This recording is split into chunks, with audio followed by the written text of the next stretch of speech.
Halo, Assalamualaikum semua. Waduh, lama sekali saya nggak masuk di live siap sarjana ini ya. Alhamdulillah hari ini kita kembali, tapi sebentar saya undang dulu rekan saya. Halo Fitria. Nah, nih Bu Rika udah ada. Saya undang dulu.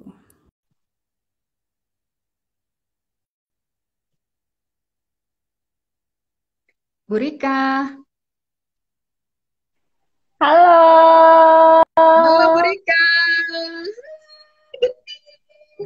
Masya Allah. Alhamdulillah. Bu Rika baru sampai rumah ya? Ya, bener. Ya Allah, lama banget ya kita nggak live. Ih, lama banget.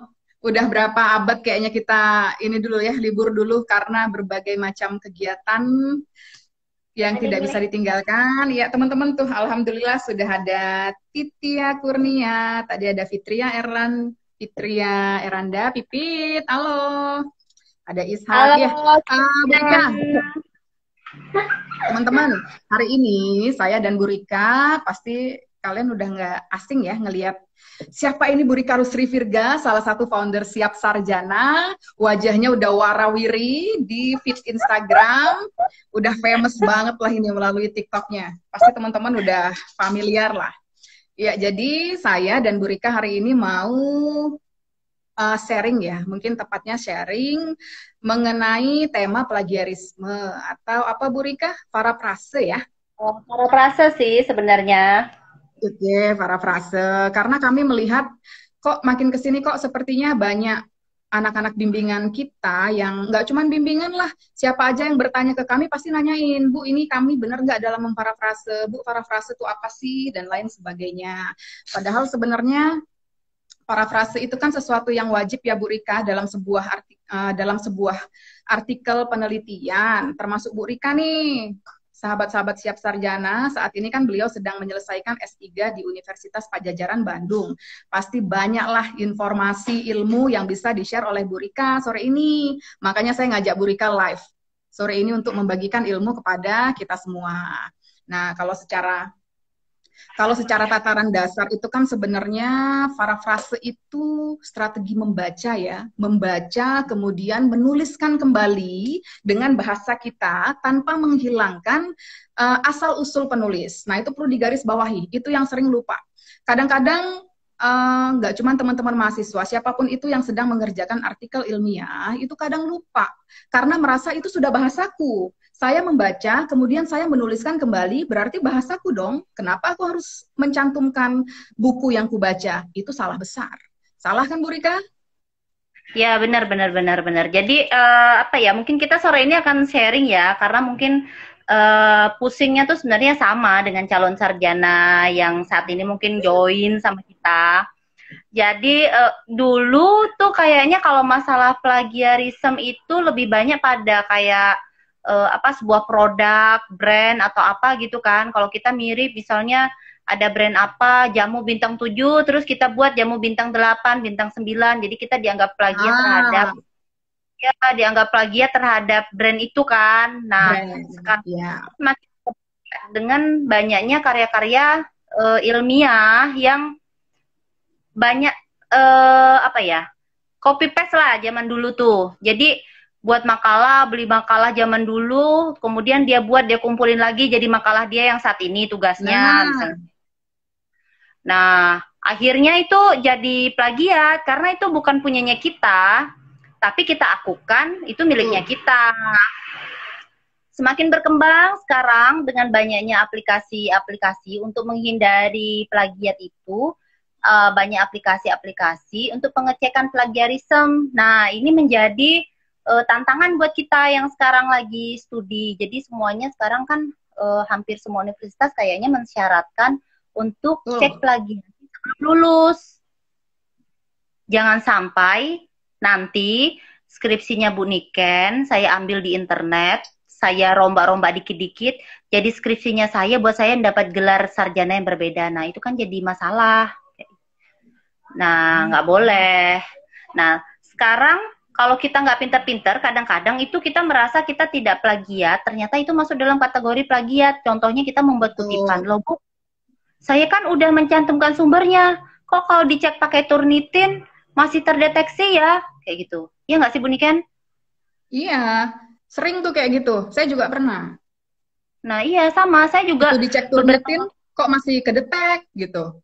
ya. Dan tinggi, tinggi tingkat turnitinnya. Itu kan kita nggak tahu bahwa cara kutipan kita salah sebenarnya. Betul. Jadi jadi kita nggak bisa mengutipnya secara langsung. Kecuali, nah kemarin ada yang tanya nih di Siap Sarjana, Bu, kalau ayat Al-Quran kan nggak mungkin kita rubah tafsirnya. Iya, masa kita langsung buat terjemah, masa kita langsung memparafrase terjemahan Al-Fatihah? Iya kan? No, nggak Oh, boleh. Itu ada pengecualian, kayak oh. pasal-pasal hukum itu nggak mungkin kita parafrase karena memang itu harus kita kutip sesuai. Tapi dari komposisi semua tulisan kita, misalnya dari 40 halaman, kan nggak mungkin semuanya isinya tentang pasal. Jadi kita toleransi yang tentang pasal Al-Quran yang nggak mungkin kita parafrase. Oh. Teori, konsep, kemudian kalimat-kalimat argumentasi itu bisa kita parafrase. Tuh. Betul. Nah, kalau saya tambahkan Bu Rika, mungkin ada yang belum tahu nih, sahabat-sahabat siap sarjana. Satu lagi yang tidak perlu diparafrase itu adalah pengetahuan umum. Kayak misalnya, kita semua tahulah Menara Eiffel itu ada di Paris. Itu nggak perlu kamu parafrase dari siapa, atau kutipan dari siapa, itu nggak perlu.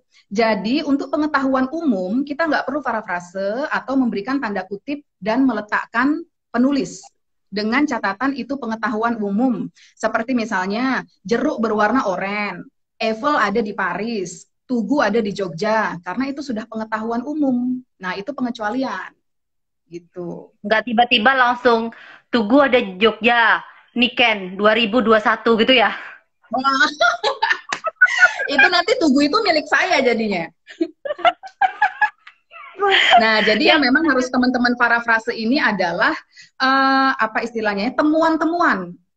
Gitu ya Bu Rika, temuan dari peneliti A, peneliti B, atau apa Bu Rika selain temuan dari penelitian?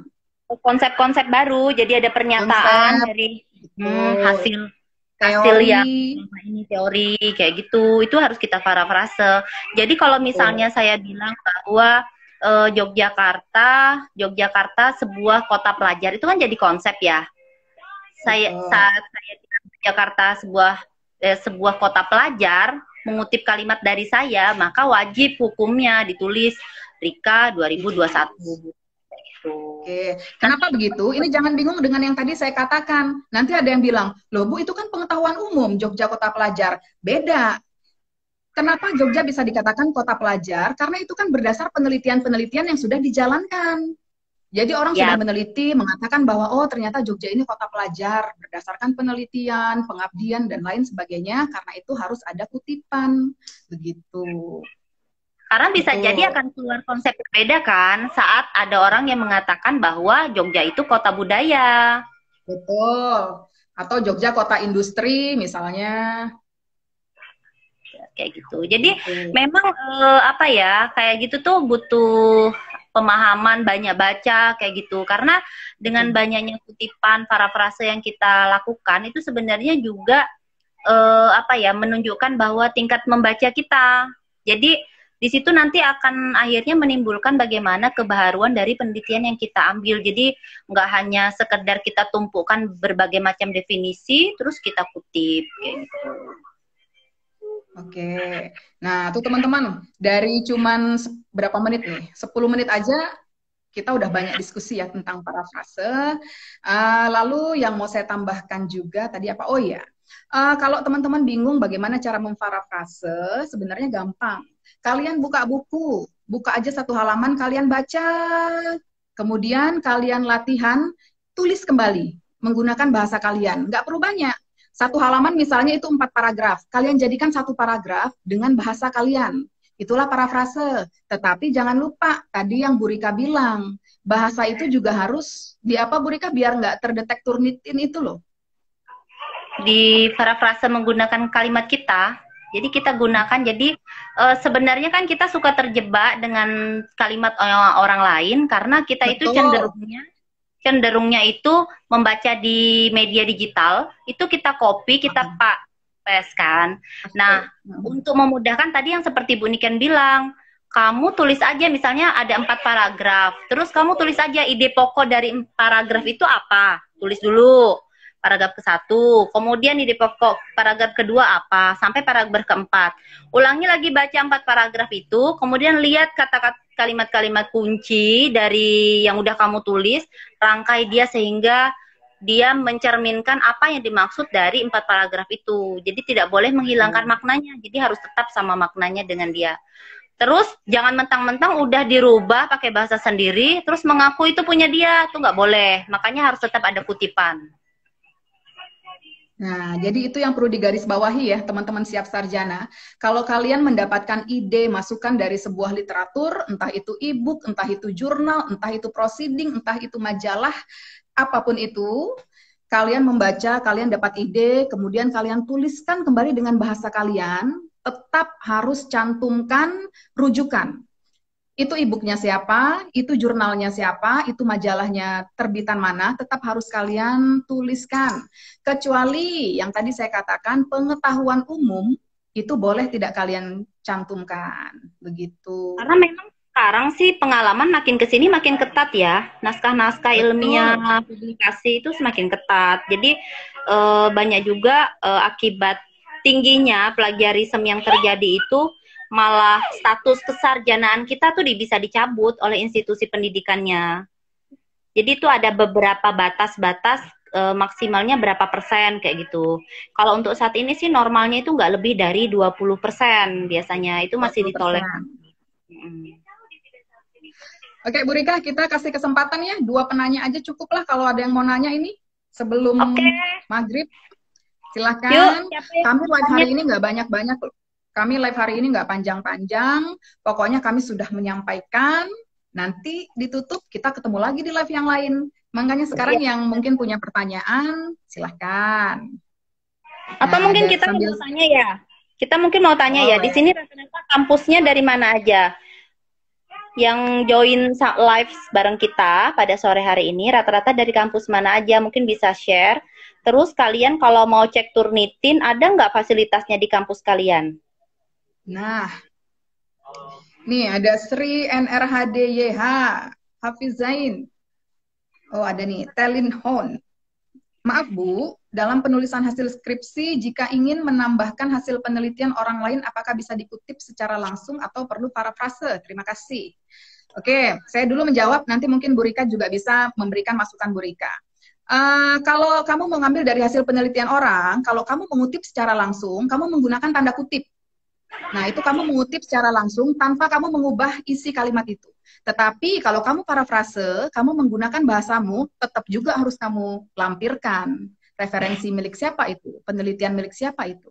Jadi mau kamu kutip langsung atau kamu parafrase, keduanya tetap harus mencantumkan referensi. Tetap harus mencantumkan itu milik siapa. Bu Rika mungkin ada yang mau nambahin?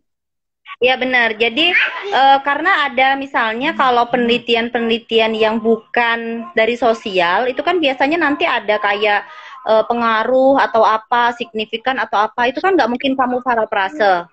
Itu hasil penelitian yang menunjukkan angka itu nggak mungkin diparafrase. Jadi bisa kamu ambil langsung kayak gitu. Kutip langsung ya, dikutip langsung. Kutip langsung bisa. Nah tapi memang nggak boleh ketinggalan sumbernya. Sumbernya harus tetap, mau kamu parafrase, mau kamu kutip langsung, sumbernya harus tetap kamu ambil. Nah, cuman kan alat untuk pengecekan plagiat itu, kan dia namanya juga itu ya, komputerisasi ya. Nanti kamu harus lihat secara keseluruhannya, apakah tinggi enggak poinnya. Kalau masih tinggi persentasinya, kamu cek lagi semua tulisanmu, mana yang masih bisa kamu parafrase untuk menurunkan tingkat persentase kemiripan. Itu. Nah, oke.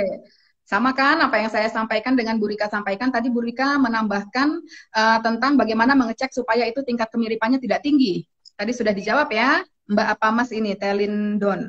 Bu Rika, ternyata kita ada dari UIN Alauddin Makassar. Ada Visum Winsukan.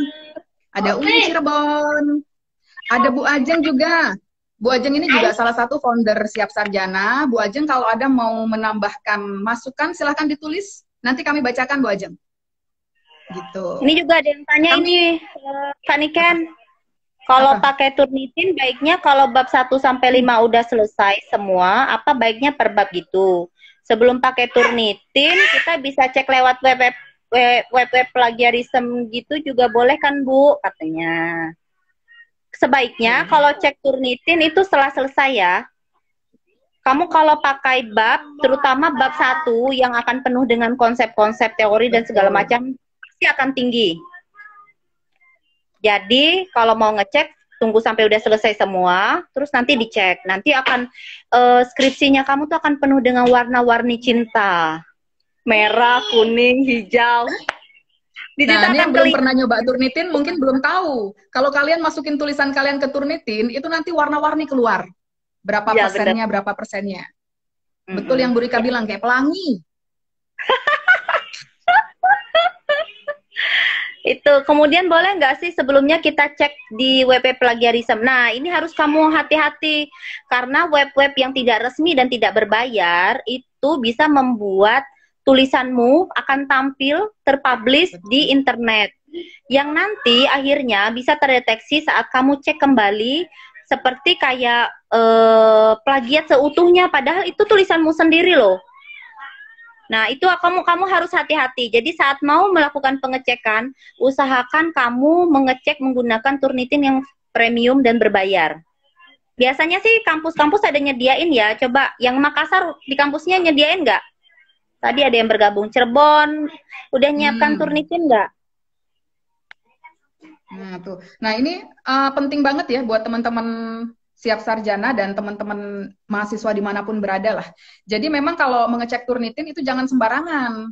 Pilihlah yang legal, yang berbayar. Malah kalau di kampus disediakan, pakai kampus aja. Karena nanti kalau udah masuk, artikel kalian tuh terdetek di internet. Dan ketika kalian mau mengulang mengecek, loh ini kok udah keluar artikelku, padahal belum ku publish. Gitu. Ya. Seperti yang tadi Bu Rika bilang. Jadi double dia.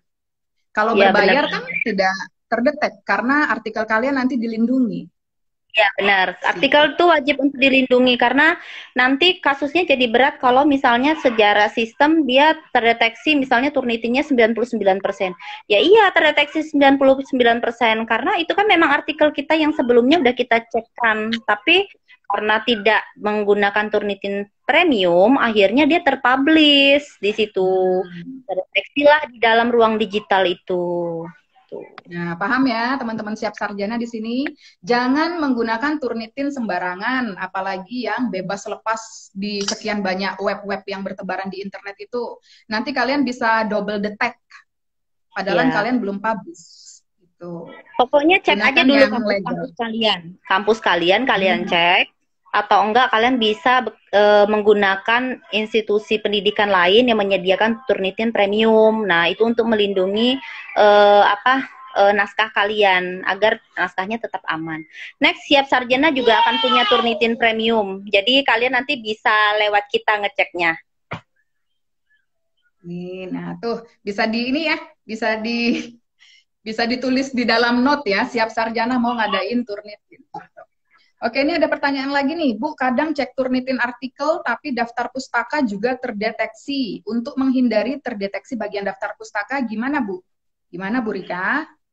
Jadi, di Turnitin itu ada settingan.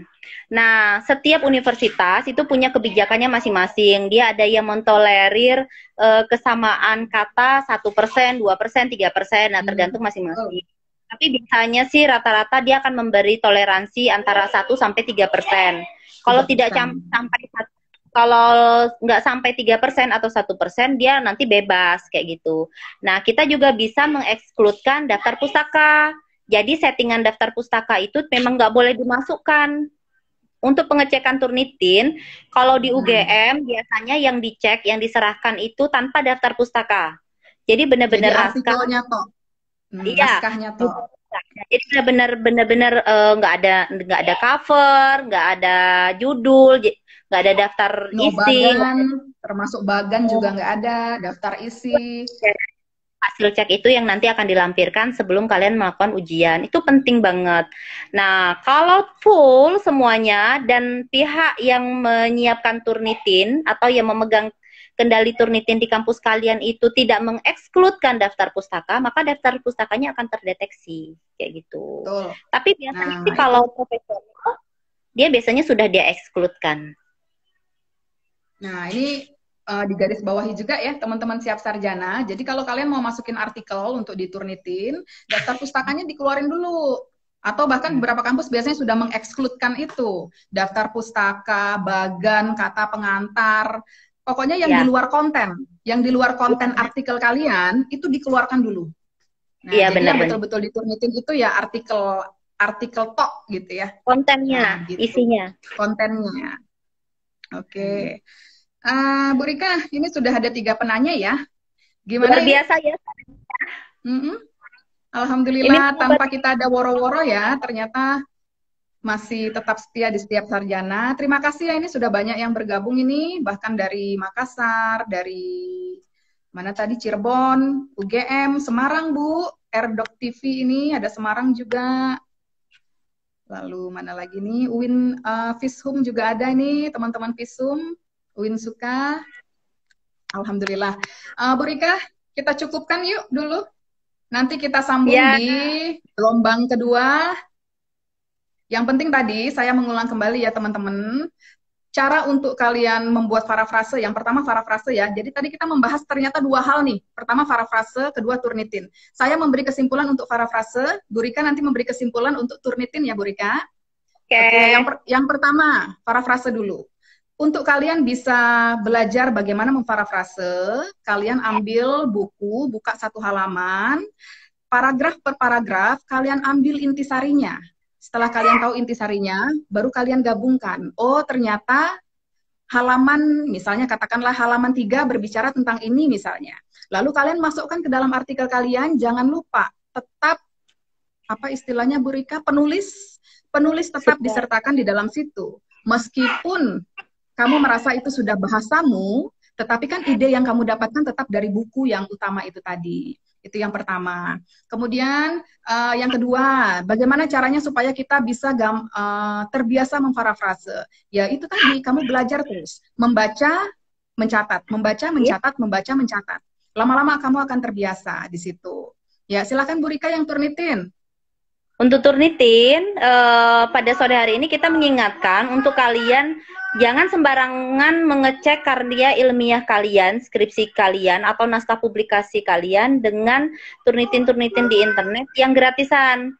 Karena biasanya yang gratisan itu dia tidak bisa menjaga keamanan naskah kalian. Jadi akhirnya biasanya tuh kita jadi memplagiat tulisan kita sendiri tanpa kita sadari. Dengan kita menggunakan turnitin yang tidak premium, yang tidak berbayar itu, naskah kita tuh terpublikasi di internet, di dunia digital itu. Kemudian saat kita melakukan pengecekan lagi, naskah kita yang pengecekan kedua itu sama persis dengan naskah pertama. Ya memang akan sama persis, karena itu sebenarnya adalah naskah yang sudah kita cekkan sebelumnya. Nah, itu kamu harus hati-hati. Jadi saat kamu ingin melakukan pengecekan turnitin, gunakan turnitin premium, cek di kampus kalian masing-masing, perpustakaan, atau pengelola-pengelola karya ilmiah. Di situ, kemudian saat kalian melakukan pengecekan, berikan kontennya. Jadi cover, daftar isi, daftar pustaka, kalian keluarkan dulu, cukup kontennya. Itu untuk meminimalisir jangan sampai daftar pustaka terdeteksi. Walaupun mungkin dia sudah mengekskludkan, tapi kan untuk jaga-jaga sebaiknya semuanya udah kita pisahkan dulu. Jadi benar-benar isi dari penelitian kita itu yang kita cekkan. Nah, itu sih Bu Niken. Kemudian nanti next, siap sarjana juga akan ada menyediakan jasa pengecekan turnitin premium. Jadi nanti kalian mungkin bisa ke depannya akan menghubungi kita untuk membantu mengirimkan atau mengecekkan naskah-naskah yang akan kalian buat. Itu sih Bu Niken sedikit dari saya. Ya. Siap. Tambahan dari saya ya teman-teman, tadi ada yang kurang tentang parafrase. Terakhir, kalian mau kutipan secara langsung atau menggunakan bahasa kalian, dua-duanya tetap harus mencantumkan sumber. Sumber itu ya penulisnya, ya bukunya, ya tahunnya, tetap dua-duanya.